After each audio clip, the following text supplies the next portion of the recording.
What's going on, collectors? Optical 20 back for another video review. This time it's Wonder Woman deluxe version from the movie Justice League, and you can order this figure at bigbadtoystore.com. Just click the link down below.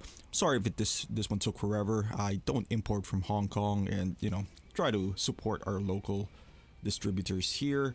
But nonetheless, it's a nice figure. As you can see here, the packaging. Justice League, and you see it's all the back says you can't save the world alone, with the emphasis on W. I did sell my previous Wonder Woman, the one from Batman versus Superman, so I can't have a comparison here. I did sell it for the purpose of picking this one up. I find it too similar, but at first I thought that the head sculpt of this one is a lot better, so I did take a loss on that just to pick this one up. So you can see here, she comes with a variety of hands, a bunch of hands here, fisted hands, open gloved hands, some lasso holding hands. There's some similarities as far as what kind of accessory it comes with. Obviously, you've already know it comes with more lassos. This is the close-up of the hand, just so you can see the details. It's all plastic molded. The hand wraps and everything there, but it's nice. It's nicely made. It's just that sometimes when you insert it on the peg, because of the gauntlet, it's having a hard time snapping it, or it's just kicking it out. But you just got to be patient with it, or use a hair dryer so you can kind of soften up the hole. Even though it is somewhat soft. I don't know, for some reason I just had some trouble like inserting. And this one also comes with this kind of reddish orangish gauntlet, sort of what happens when it heats up. Perhaps it can kind of, she does this thing where she puts them together, and I guess that's the effect that they're trying to achieve. However, with the limitation of her arms, I guess you could do that signature pose of Wonder Woman. It's just that it's a bit scary. It's a bit of a scary thought, because just the mere movement of this arms, like in a natural way, but the limitations of the rubber, you're putting yourself at risk here on just getting some creases or ripping the rubber altogether. Although I've never seen that the rubber actually ripped off, sort of like with Mike Tyson. But this is not the last Wonder Woman, so I can understand, like, even with myself, being cautious, because when you sell this figure, and I will when the new Wonder Woman comes out, you want it to be at least in the more mint condition as much as possible. And this is another new one. It's a bullet effect. It is, it's being held by a magnet. It looks kind of cheesy, but I like the effect, for display purposes. Obviously you can do this better in Photoshop, but in your actual shelf, you can't. So I do like the fact that this one is included. Along here you can see the sword and the shield that she typically comes with. The difference is now she can put the sword on her back, compared to the Batman versus Superman, which she couldn't. And also her shield, I believe maybe you could too in Batman versus Superman, I'm not sure. But I just want to show you the details of the I think sword that she used in the first movie as well, or maybe in her own movie. Nice details in here. As you can see, there's some text or carvings in there that I do not understand, nor there's some chipping on the swords. It's not perfect. This is made out of plastic, which is awesome. I don't know how to feel about some die-cast swords. I like the feel of it because it gives more realism, but at the same time, especially with this kind of figure, I'm not sure if I want them carrying a little bit more of weight. Maybe a less weight possible with this kind of figures. And this is the shield that is made out of plastic. It's just really light. But again, I think it's a positive. Do not push, it doesn't put any more stress as it should on the joints of this figure. On the back, you can see all the handles, also nicely detailed. I'm a bit worried about that golden handle right there, because I'm moving it around. It is flexible, but I feel like the glue would come off anytime. I don't know what kind of glue Hot Toys is using, but especially for this figure, the Wonder Woman, this is kind of new, so you can't say that it's been sitting on a shelf for too long. But I feel like when I was moving it around and trying to insert her hand, that I feel like I'm gonna rip it, from the actual shield. It comes with three lassos actually. One is just meant to be put on her side. The two are for maybe action purposes, like dynamic poses and whatnot. But I don't know. I just don't see myself using it. Um, this is the base. It's huge. It looks good as well. I would say it would look even better right next to the other bases, kind of like where they're going out the ramp of that plane. But you gotta strategically, I guess, put them together like in one line to make it look better. I mean, I don't know. Like it's too, to me, it's too big. It's kind of high as well, so you can see nice details on it though. Not as dynamic, I would say, as the Batman versus Superman. I wish the Justice League would fall down, or you can take that out, for a different effect or something. Or I wish this entire thing is collapsible, so it doesn't take too much space. Like the bottom part would collapse underneath, and it would be just, just a regular base for those who doesn't have too much real estate on their collection. As you can see here, this is the Avengers store base, and this one's dynamic because it doesn't have the dynamics now, but you can see the size difference there, like how much room this one takes up. Now we're going through the deluxe version category, and this is the mother box. This is a lot heavier than I thought it would be. I thought it was going to be a huge chunk of plastic with no weight whatsoever. But it looks like I don't know, it's really solid. I don't capture the audio here, but it's really heavy. Nice details, good paint application. It's a lot of weight on it. It would be nice if you can get all mother boxes, but I didn't pre-order, or doesn't have access to the deluxe version of the tactical suit Batman. I'm still on the fence on that one because I did pre-order the regular Batman. I like the movie, but I don't like it that much to get multiple, version of one character.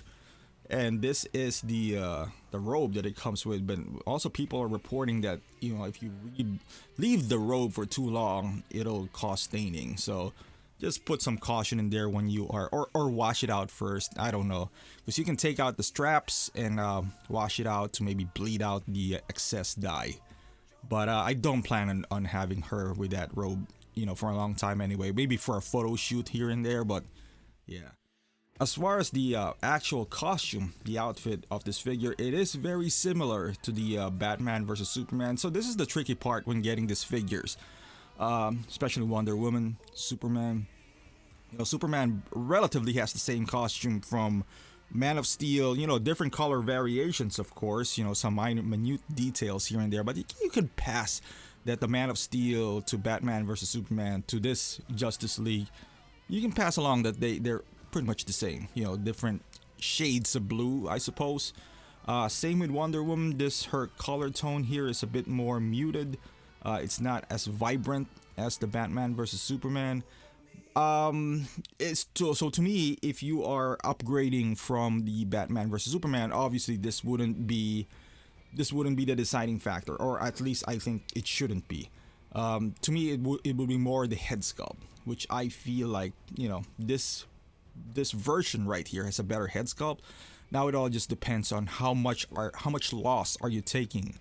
Having this in hand now, before I got this, I was dead set because for me it just makes more sense. I review figures, so it just makes sense that I would just get a new one, obviously, and roll with it. And that's exactly what I did, because I get more views. Supposedly this would get like maybe 150 views. And in my mind, I will get the better figure, better head sculpt, which is a good thing that, somewhat I didn't take much of a hit, because I unloaded my other Wonder Woman quite, I would say, early, so you don't have to, because right now if you does unload that Wonder Woman, you probably have to take $100 or $75 loss because of she's already released. So like any figures from Marvel or DC, you gotta unload it early if the other movies coming out. Let's say Black Panther, for example. If you have the Civil War version, we all know, well, we don't know yet, but we're assuming that the next version, the Black Panther movie version, the one that glows in the dark or something, would be a lot better.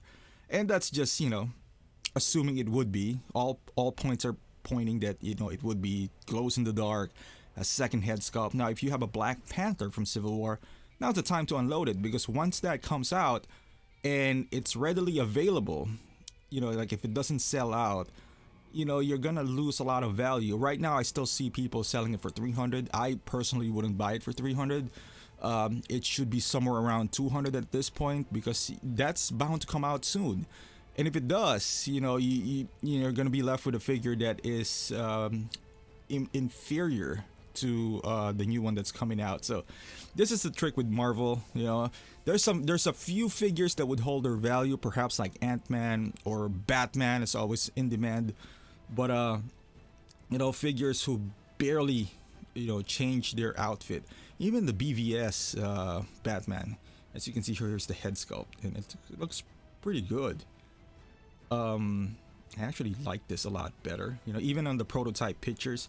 And I forgot the name of the reviewer, but they did a comparison with this in the training armor, because the training armor is right now is the staple. It looks really like Gal Gadot, but this one, I think it's the hair that's kind of like messing up their entire profile. So you can see the eyes without the mouth here. Look at those jittery moves right there. Yeah, it does look like Gal Gadot. I think it's a better head sculpt than the Batman versus Superman head sculpt. I'm not gonna go turn around. I'm not gonna give you a whole strand of hair in the back, but it's still not 100%. And I don't expect them to get it right away. If anything, I think I mentioned on my Han Solo review that they barely miss their head sculpt nowadays, and I would say this is one of those that they're kind of iffy, that it's not a home run. Although I've seen Eric Killmonger head sculpt, it looks great, but it's also not a home run. With their new prototypes, the final product that they've shown. They're probably gonna take them a few more tries. Rooted hair is always tricky. That's why I think the training armor version looks so much better, because it's the hair is sculpted and it's pulled back. But I see the likeness here. It's not Monica Baccarin anymore, the girl from Deadpool. But it's still not there. We probably are 4 figures away from them getting this perfect, if Gal Gadot lasts that long. You don't remember what happened to Tony Stark. Everything is close up until I want to say Mark 46. That is when they hit it out of the park. This is Tony Stark. This is Robert Downey Jr. Everything was close before that. I was like, hey, it looks like him, from the mechanic and the other figures. So I'm not gonna be surprised if they do the same thing here. That might take them a while, but that's okay. It looks, Gal Gadot's there. It's not terrible. It's just not 100%. And I'm just trying to put her some poses here, trying to deflect some bullets. You can see the bullet effect there. It is magnetized, but don't expect like a super attached like a snap when you're putting it on. I was expecting that, and it didn't happen at all. You just kind of push them in there. It would hold, but not a whole lot of resistance. So, and this is her. You can see on the back, she's wobbly. She's about to fall, so I'm just gonna make some adjustment to her feet. But you can see on the back there's a few clips, sort of the old Captain America technique, where you put, not old because only Age of Ultron doesn't use that anymore, but yeah, you kind of clipped all the handles of the shield on those clips, and it stays on her back quite nicely. So you can see her like rotating like so.